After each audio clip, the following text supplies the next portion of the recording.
Welcome back to Deck Doctors EDH, everyone, where we're not just treating decks, we're performing miracle cures. I'm Dr. Nick, and this is my co-host Dr. Pete. We're your deck's personal doctors, and we're here to prescribe some strategies, diagnose some synergies, and get those decks to tip-top health. So let's dive into some serious EDH care. Don't forget to like, subscribe, and comment below, and hit that bell notification so that you don't miss an appointment with us.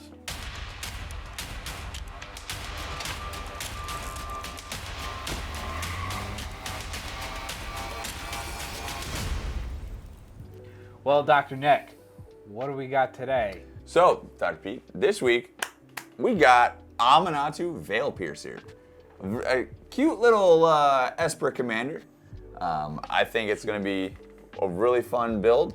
So let's start with the basic stats. It's 1 in Esper for a 2/4 legendary creature. Human wizard. Wizard. So at the beginning of your upkeep, you're going to Surveil 2. What is Surveil? Well, Surveil is similar to Scry, except instead of putting it on the bottom of your library, you're putting it in your graveyard. So you get to look at the top 2 cards of your library, leave any number of them on top, and then the rest go to your graveyard. Now, why would you want to know what's on top of your library, Dr. Pete? Well, Aminatou has a second ability. Each enchantment card in your hand has Miracle, and its Miracle cost is equal to its mana cost minus 4 for generic. So Miracle just says if this is the first card that you have drawn this turn, that's your turn or anybody else's turn, you may cast it for its Miracle cost. And it gets around timing restrictions. We're gonna abuse and break this commander. So what I'm doing is we are going to Voltron this deck up. You're gonna get a buff little girl. That's weird. That is very weird. I'm sorry. First section we're gonna call it Suit Up, baby. So obviously with a Voltron deck, we are looking to make whatever creature you're trying to make bigger. So we got things like ethereal armor, all that glitters, just typical enchantments that give your creature +1/+1 for each other enchantment or aura on the battlefield. So with those two that give it +1/+1, let's also talk about some dirty little tricks. Let's throw some infect into the pot. Oh, good. Who doesn't love infect? Okay, so to be very clear, there is only 2 cards that give infect counters in this deck. It's not overly oppressive, but it can definitely be fun when one of them hits. So we got Pheresis, enchantment, give the enchanted creature infect. But we also have Necrogen, communion. So when you enchant this creature, it gives it toxic 2, so it's not quite infect. So how toxic works is when you do battle damage, you get the normal damage, and then the toxic trigger hits the stack, and they get 2 poison counters. Now, there's also a cool aspect to this card, so that whenever the enchanted creature dies, you return it to the battlefield. So in addition to the creature coming back, let's talk about Mantle of the Ancients. It's a 2 white and 3, and you enchant a creature you control. And when Mantle of the Ancients enters the battlefield, return all auras from the graveyard to the battlefield and equip them to that creature. That's going to be really useful because you're surveilling every turn with Aminatou, so you're going to be loading up your graveyard with auras and enchantments. Absolutely. So a kind of pro tip play on this would be, well, if you see it on the surveil, maybe put it second. You know what I mean? So you draw the first card, you Miracle cost that, and you secretly put the Mantle into your hand. And then you just start surveilling everything to the yard, bam. Mantle of the Ancients hits, and it is a doozy. Because not only does it return all the enchantments, it also gives enchanted creature +1/+1 for each aura and equipment attached to it. So one last piece of an aura that I'd like to talk about is Idolized. So Idolized, enchant the creature, and whenever this creature attacks alone, it gets XX for each non-land permanent you control. Are you going to be attacking alone with the Aminatou? Obviously, we are trying to swing in, pop some for 21 commander damage. Or 10 infect. Or 10 infect.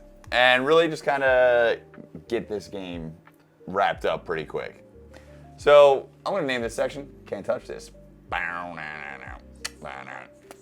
Can't touch this. So, Forgot my hammer pants. you're not wearing pants. We're splitting it kind of in two. We don't want it to be blocked, and we don't want it to be hit. So, we're gonna start off with Steel of the Godhead. A good old 2 for a Azorius hybrid. Enchant the creature. If the creature is white, it gets +1 and +1 in lifelink. And if it's blue, it gets +1/+1 and unblockable. Timely Ward, which you may cast with flash if it targets your commander. Enchant the creature, and enchant the creature as indestructible. Vanishing. I love this card. This is a oldie but a goodie. For 1 blue, you can miracle this one out still for 1 blue. I mean, miracle cheap, why not? Correct. 2 blue to creature phases out. Aminatou gets targeted. Tap that 2 blue. As long as you keep up 2 blue, nobody's even gonna think about targeting Aminatou unless they've got 2 spells to target Aminatou with, because you're just gonna phase Aminatou out and they can't do anything about it. Phasing is a very old mechanic, which they've brought back a little bit here and there, but if you're unfamiliar with how it works, is a creature is treated as though it doesn't exist when it's phased out. But notably, when it phases out, if it had +1/+1 counters on it, enchantments, auras, or equipment, all of those permanents and counters phase out with the creature and will phase back in when the creature phases back in. So that also protects the enchantments and auras. Correct. Enchantment auras that are on the creature. So if someone goes to remove an enchantment from your creature, you can still phase out Aminatou and phase everything stacked on Aminatou phases out with her. Beautiful. So keeping up with the can't touch this music theme, we're gonna go bye bye bye. That was embarrassing. So in this section, what we're doing is we're basically gonna remove people's commanders. And they're not gonna get them back because they're not going to leave the field. Are you gonna use stuff like Darksteel Mutation for that? How'd you know? It's like I have the notes here or something. Did you have Eaten by Piranhas on the notes? I don't know that card. Eaten by Piranhas is a fun one that I discovered through building this deck. So flash, enchant creature. The enchanted creature becomes a black skeleton creature with base power toughness 1/1 and loses all abilities. Very neat. However, it does not give it indestructible, so an opponent could throw their commander in as a chump blocker, but that's one time that you don't really have to deal with it. We're also including Doomwake Giant. We all know what that does. But in this deck, there's a lot of low drop auras. So we can pile on auras for a one-sided board wipe at times if Doomwake Giant is on the field. Notably, with the low drop enchantments, we have a storm card in here. So we are gonna try shoot out an Amphibian Downpour.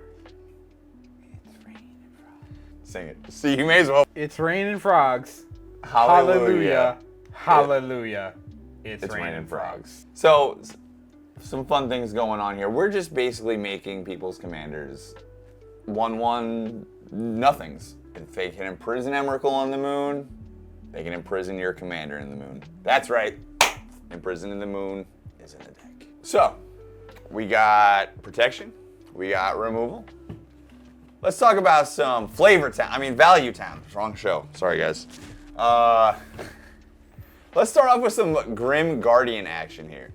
So whenever Grim Guardian or another enchantment enters the battlefield, each opponent loses a life. Now, in honor of you, and we've been in a playgroup for a while, I wanted to honor your pain in the booty Zur the Enchanter deck. That deck was such a problem, I had to dismantle it. But we're throwing Zur the Enchanter into the deck. And whenever it attacks, you may search your library for an enchantment with converted mana cost 3 or less. Slap it right on the battlefield. If you would like that deck list for Zur, though, I still have it. Go ahead and hit me up. I'll send it to you. Another awesome value piece is a Johnny's Chosen. Whenever an aura, specifically aura, enters... Oh, I'm wrong. Enchantment. Whenever an enchantment enters the battlefield, you get a 2/2 kitty cat. It's studio's not going to be happy if you break their table. Another piece of a value add is Ondu Spirit Dancer. Whenever an enchantment enters the battlefield under your control, you may create a copy of it, but only do it once per turn, so make sure that the one you do is a good one. But miracle. So if you miracle on an opponent's turn, you can trigger Ondu again. And again on your opponent's turn, and my favorite, on Pete's turn. I don't like anybody but me playing on my turn. I don't even like playing on my turn. I like playing on other people's turns. With the miracle talk and being able to draw on an opponent's turn, we have some recurring draw themes. Very, very cut and dry. Everyone kind of knows what these are. We have the Esper Sentinel, we have the Ristic Study, we have the Fish Stick, if you will, study. Ristic Study, Fish Stick Study, and Ristic Buddy. What he said. But what is the Notion Thief called? Don't play that. Notion Thief is if an opponent would draw a card except the first one in their draw step, they do not draw it and you draw it instead. Now, CommandER is a game where people are trying to draw as many cards as possible. So this Notion Thief is going to probably put in some work for you. And then lastly, we got Phyrexian Arena. Now I know it's not going to trigger your miracle cost, but having additional cards in hand is always a good thing to have. Now, with miracles, you need to be able to manipulate the top of your deck at a moment's instant, preferably. So we're running the top. We're running the Scroll Rack, Ponder, and Preordain. Have you ever heard of a card called Soothsaying? I've heard of it. I couldn't tell you what it does, though. Soothsaying is 1 blue with an ability X, and it's rearrange the top X cards of your library. Oh. So that will absolutely help you set up any turn that you need, as long as you can satisfy an X, put an enchantment on the top of your library, miracle it out. Especially if there's a draw on the trigger, on the stack, it'd be a great time to hit that up. What a $2 card. What? That's so good. And one last piece is Scroll Rack. When you got too many enchantments in your hand, throw them on top of your deck and draw a whole new hand. Aminatou's gonna die. It's an inevitable part of being a Voltron deck.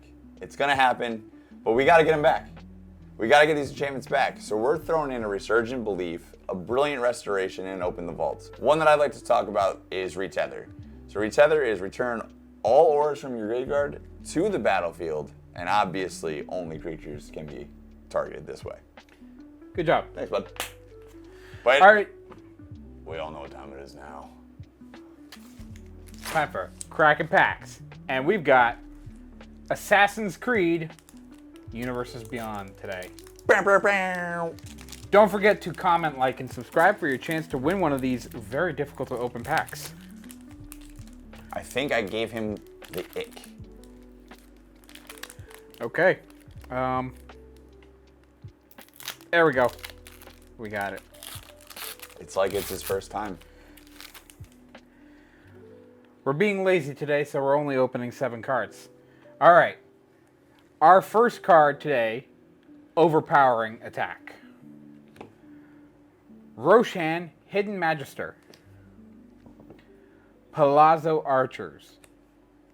A Full Art Plains. A Mythic Cassandra Eaglebearer. A Foil Templar Knight. Now I know whoever's getting this pack. I need to know, for this pack specifically, now that there's a Templar Knight on the field, I need to know that this pack is going to go to somebody who has a Templar Knight's deck. And I want photo verification from you guys. And listen, If you've got a Templar Knight, comment on the video. We'll try and get this pack out to you. actually, I will guarantee it. If you show us 20 Templar Knights, You need a 21st, and you want a foil it's one? right there. Here it is. And our last card is Ezio Brash Novice in the showcase art. All right, Dr. Pete. I want to see this Templar Knight deck. Don't let me down. Don't let me down, audience. I see what you mean. It's a little, it's not that hard. Whew. All right. First card we got, Escape Detection. Murder. Red rum. Whew. This pack is full of removal. Mortify. Let's talk about a full art Sunbaked Canyon. All right. A nice little Desmond Miles. And a foil Assassin's Initiate. And Shay Cormac in the showcase frame. And a Bayak of Siwa art card. All right, everybody. Don't forget, comment, like, and subscribe for a chance to win. And if you've got a Templar Knight deck, let us know. Don't let me down. Well, Dr. Pete, I believe that a fun Voltron deck is a great way to go. I can't wait to see the awesome, fun, delightful thing that you're going to present to us today. Dr. Nick, I hate to disappoint. This deck is straight, just salt-inducing madness. My Esper decks tend to be pretty harsh, and this one's no exception.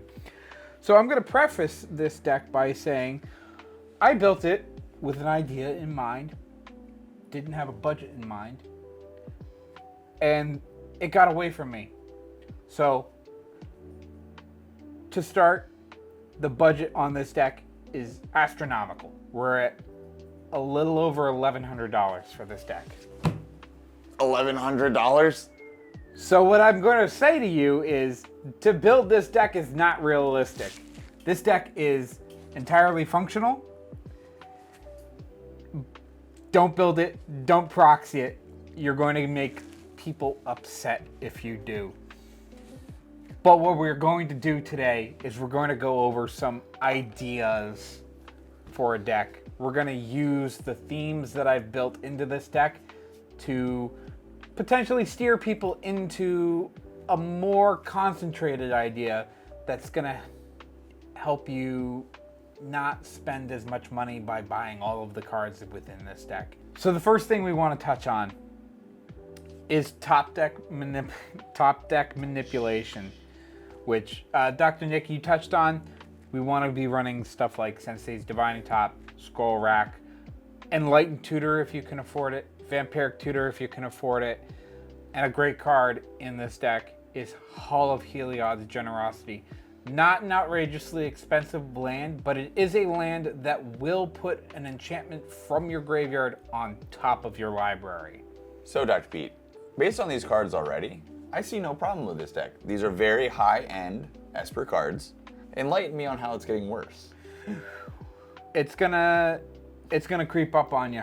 Next thing we want to talk about is card draw, and we want to be drawing cards on other people's turns as well as ours, because the first card we draw each turn is going to have, if it's an enchantment card, it's going to have Miracle, and we'll be able to cast it on other people's turns.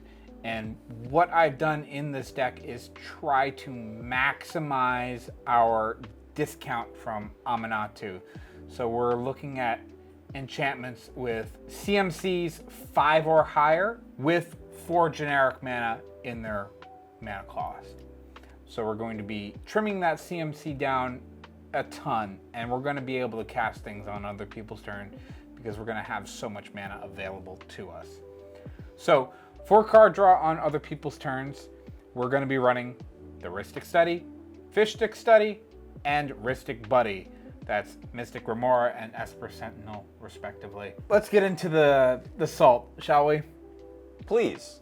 I need some more sodium in my diet. We're going to call this first subsection of cards Unalive Them All. Dr. Pete, we're here to save decks, not kill them.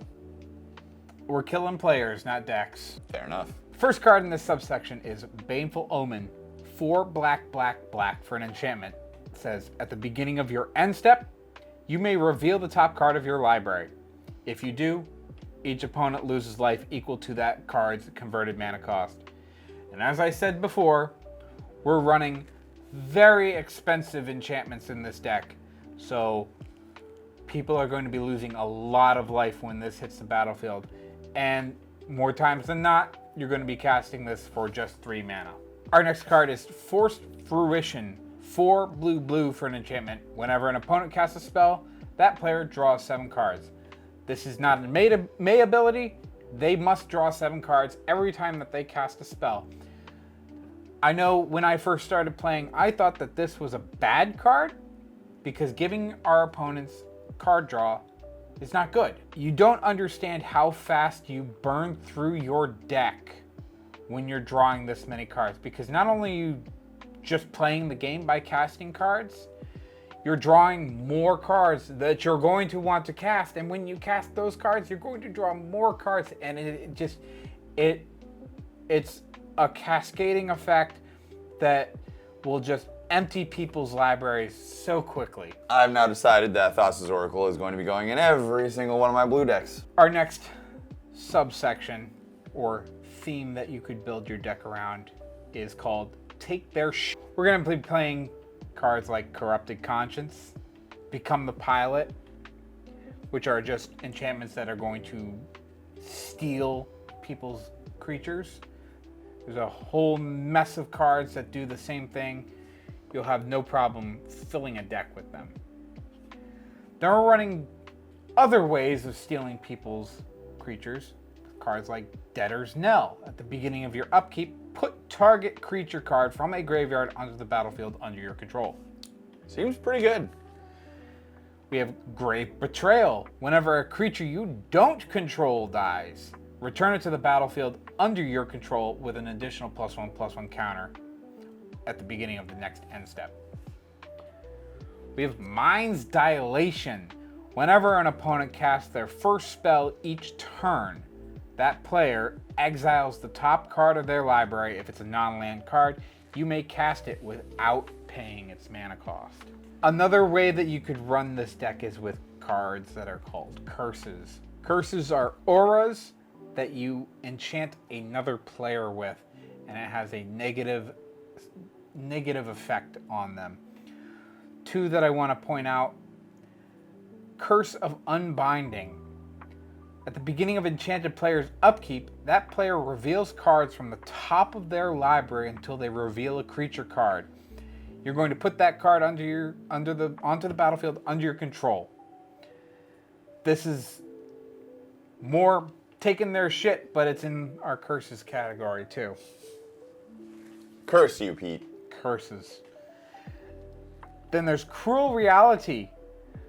The beginning of enchanted player's upkeep, that player sacrifices a creature or planeswalker. If the player can't, he or she loses 5 life. Now, it says if that player can't, not if that player doesn't. So you must sacrifice a creature. All right, so I'm running Thassa's Oracle, a lot of tokens, and throwing that deck in the garbage.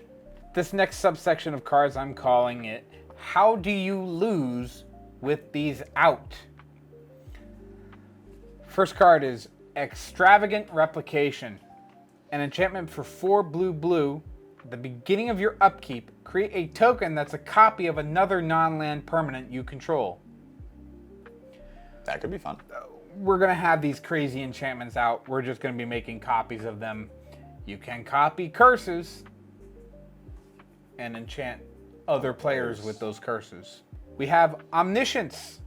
If you don't know Omniscience, it's an enchantment for 7 blue, which we'll be casting for 3 blue. 6. You can cast spells from your hands without paying their mana cost. If you cast Omniscience and can't win, nobody's going to let you win because they're going to kill you so quickly. Precisely. Our next card is Decree of Silence. 6 blue. Whenever an opponent plays a spell, counter that spell and put a depletion counter on Decree of Silence. If there are 3 or more depletion counters on Decree of Silence, sacrifice it. It also has cycling for 4 blue, and when you cycle it, counter target spell. We're not going to be cycling it, we're going to be casting it, and people aren't going to know what to do. Our next card is One with the Multiverse. This is a newer card from Brothers War for 6 blue. You may look at the top card of your library at any time. You may play lands and cast spells from the top of your library. And once during each of your turns, you may cast a spell from your hand or the top of your library without paying its mana cost. Seems like Omniscience Light. It is Omniscience Light, but it also has the added benefit of being able to look at the top card of your library. So you're gonna know what you're gonna draw for your next turn. You're gonna know what mana to hold up if you're gonna be miracling out an enchantment. Fair enough. And the last card I want to touch on is Shark Typhoon, 5 in blue. Whenever you cast a non-creature spell, create an XX blue shark creature token with flying, where X is that spell's mana value. And it's worth noting that it's not the mana that you spent on the spell, but the mana value of that spell. So your 7-cost enchantment that you've miracled out for 3 is going to make you a 7/7 shark with flying. So you're telling me that you're going to pay 6 for an enchantment that lets you win the game and then get a 10/10 shark? Yes. Our next category of cards, and don't worry, the enchantment bullshit is over. We're now going into other synergies within this type of deck. Pretty sure you're one more curse word away from being demonetized. We're not monetized. Womp. Brilliant Restoration. Return all artifacts and enchantment cards from your graveyard to the battlefield. Open the Vaults, which is our budget version. Return all artifacts and enchantment cards from all graveyards to the battlefield under their owner's control. So not stealing any other people's things, but getting all your stuff back. We're enchantment based. We're doing surveil. We're throwing stuff in the graveyard. We're gonna benefit from this more than anybody. We're running Replenish, a very expensive reserve list card, but it's very, very good. 3 and a white for a sorcery. Return all enchantment cards from your graveyard to the battlefield. And then we're playing Redress Fate, 6 white sorcery. Return all artifacts and enchantment cards from your graveyard to the battlefield, and it has Miracle for 3 and white. We're doing top deck manipulation. We're probably going to be able to miracle this out and not have to pay the full mana cost. So we're only running 2 other creatures in this deck beyond Aminatou. The first is Mesa Enchantress, just so that we're refilling our hand when we're casting enchantments. And then the other one is Arvinox, the Mind Flail. This is an in-universe version of Mind Flayer from the Stranger Things Secret Lair. It is an enchantment creature for 4 black. And at the beginning of your end step, exile the bottom card from each opponent's library face down. For as long as those cards remain exiled, you may look at them, and you may cast permanent spells from among them, and you may spend mana as though it were mana of any color to cast those spells. The reason I mentioned that we're only running 2 other creatures in this deck is that we're running lots of board wipes. How many is a lot? We're running 5. 5 board wipes. And the one I want to point out is probably the best board wipe in the deck is Time Wipe. 2 white and blue. Return a creature you control to its owner's hand. Then destroy all creatures. My guess is you pick Aminatou. Good guess. We're in Esper. We're running our standard ramp package with all of our mana rocks. We're running lots of counter spells in this deck because we're going to be drawing a lot of hate. We're not going to have much of a board presence beyond the things that we can steal. People are going to get really upset. So we're going to make them more upset by countering their spells. Basically, what I'm hearing is after playing this deck, I'm going to need to be on blood pressure medication. Well, Nick, unless we do some sort of gameplay episodes where we throw this deck into the mix. I don't think this deck is ever going to see the light of day because even I'm not super thrilled by it. Impressive.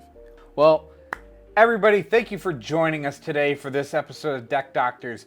Links to the deck list will be in the description below. Don't forget to like, comment, and subscribe for your chance to win packs. Don't forget to hit that bell notification so you never miss an episode with us. Thank you again for joining us. We'll see you on the next episode. Don't let me down on the Templar Knight deck. Don't do it.